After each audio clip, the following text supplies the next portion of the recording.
जय श्री गणेश हर हर Mahadev Mahadev Shankar YouTube channel में आपका स्वागत है। दोस्तों आज मैं लेकर आया हूँ एक नई वीडियो, एक नई जानकारी की सपने में मरे हुए लोग दिखाई दे तो क्या संकेत होता है। तो आज मैं इस वीडियो में आपको बताने वाला हूँ कि मरे हुए लोग बार बार सपने में क्यों दिखाई देते हैं। तो दोस्तों वीडियो को पूरा देखना ताकि पूरी जानकारी आपको प्राप्त हो। सपने में मरा हुआ दोस्त या भाई बार बार क्यों दिखाई देता है। एक बच्चे ने ये बार बार मेरे से प्रश्न पूछा है कि गुरुजी ये मुझे बार बार सपने आ रहे हैं, मेरे सपने में ये व्यक्ति बार बार आ रहा है, जो मेरे मरे हुए दोस्त हैं वो मुझे बार बार दिखाई दे रहे हैं, तो इसके पीछे कारण क्या है। उसने मेरे से ये प्रश्न किया। तो आज इस वीडियो में मैं इस प्रश्न का उत्तर देने जा रहा हूँ। वीडियो को ध्यान से सुनना, क्योंकि बहुत सारे लोगों के मन में इस प्रकार के प्रश्न होते हैं, तो इसलिए वीडियो को ध्यान से सुनना ताकि पूरी जानकारी आपको प्राप्त हो। और मेरी कोशिश यही रहती है कि जो आपके मन में प्रश्न है मैं उसका उत्तर आपको दूं, जिससे आप संतुष्ट हो, तृप्त हो, आपको ज्ञान हो और आपको पता चले कि आपके साथ ये क्यों हो रहा है। क्योंकि जब तक आपको उसका उत्तर पता नहीं चलेगा तब तक आपका मन जो है वो बेचैन रहेगा। कहीं ना कहीं आपके मन में बेचैनी रहेगी और चिंता रहेगी।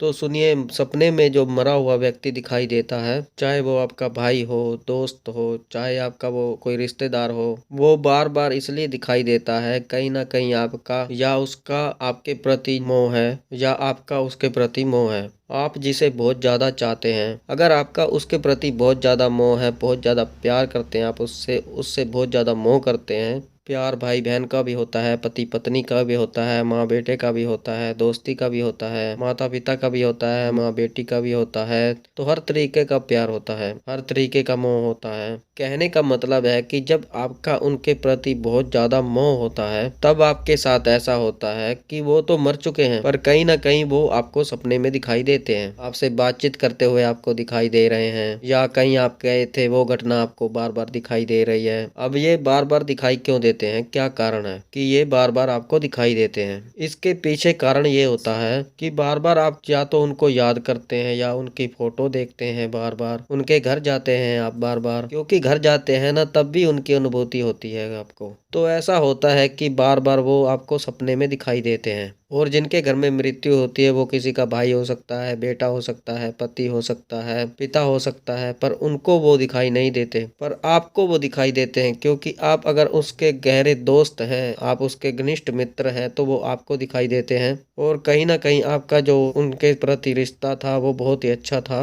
इसलिए हम कहते हैं पितरों की, जो पितर होते हैं उनकी फोटो कभी भी घर पर नहीं रखनी चाहिए, पितरों को नहीं देखना चाहिए, उनको याद नहीं करना चाहिए। आप अमावस्या पे उनको अवश्य याद कीजिए, क्योंकि वो उनका दिन है, वो निर्धारित उनका समय है, वो निर्धारित उनका दिन है। उस दिन आप उन्हें याद कीजिए, उनका भोग प्रसाद दीजिए, उनकी पूजा अर्चना कीजिए, उनका नाम का भोग निकालिए और उनके नाम का दान कीजिए और उनके नाम का दीपक जलाइए, उनके नाम का गंगा स्नान करके आइए। पर रोजाना अगर आप उन्हें याद करते हैं, याद कर करके रोते हैं, इससे आपको तो नुकसान होता ही है, साथ ही जो आपके पितर हैं उनको भी नुकसान होता है। क्योंकि जब वो ऊपर उठ रहे होते हैं, अपनी मुक्ति की तरफ जा रहे होते हैं, जो आपकी मोह रूपी डोर होती है वो उनको ऊपर नहीं उठने देती, उसके कारण वो फिर धरती लोक पर रह जाते हैं। इसलिए कहा जाता है शरीर जब तक है, प्यार जब तक बना रहता है तब तक प्यार है, उसके बाद जो है वो उनको अपनी दूरी तय करनी है और हमें अपनी दूरी तय करनी है। इसलिए अपने पितरों की फोटो नहीं रखनी चाहिए मंदिर में खास तौर पर, और उन्हें बार बार याद करके उन्हें परेशान नहीं करना चाहिए और खुद भी परेशान नहीं होना चाहिए।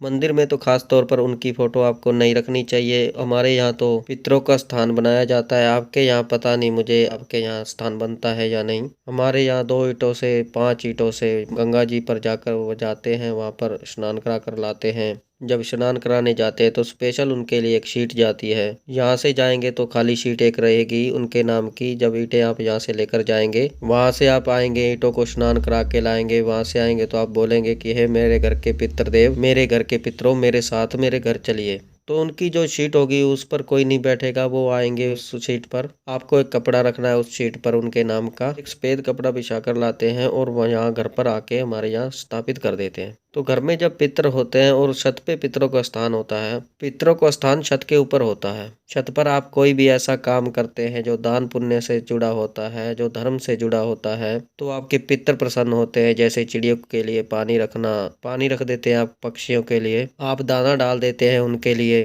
तो जब वो खाते हैं तो पितर प्रसन्न होते हैं। उसी तरीके से हमारे कुल देवी का जो वास होता है वो हमारे घर की चौखट पर होता है। आप अपने घर की चौखट को धोते हैं, अच्छी तरीके से धोते हैं और तिलक करते हैं, भोग लगाते हैं, तो कुल देवी प्रसन्न होती हैं। तो ये चीजें जो होती हैं बहुत बारीकी से समझने वाली बातें हैं जो आपको समझनी चाहिए, और इसलिए आपको इस प्रश्न का उत्तर आपको वीडियो में मिल गया होगा। तो ये थी जानकारी दोस्तों।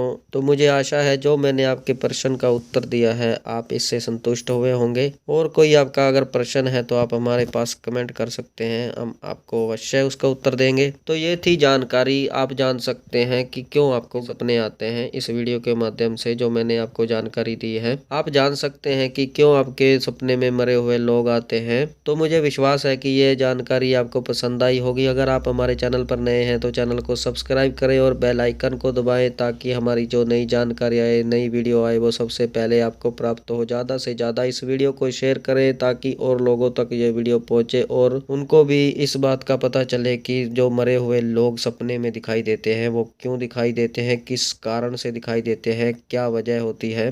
लाइक करें, कमेंट करें, कमेंट में हर हर महादेव अवश्य लिखें। मैं महादेव और माता पार्वती से ये प्रार्थना करता हूँ कि आप पर सदैव कृपा बनाए रखें, आप खुश रहें, आपका परिवार खुश रहे, आपके सारे कार्य सिद्ध हों, आपकी समस्त मनोकामनाएं पूर्ण हों, आपकी हर इच्छा पूरी हो। तो हम मिलते हैं एक नई जानकारी के साथ, तब तक के लिए हर हर महादेव, हर हर महादेव, हर हर महादेव।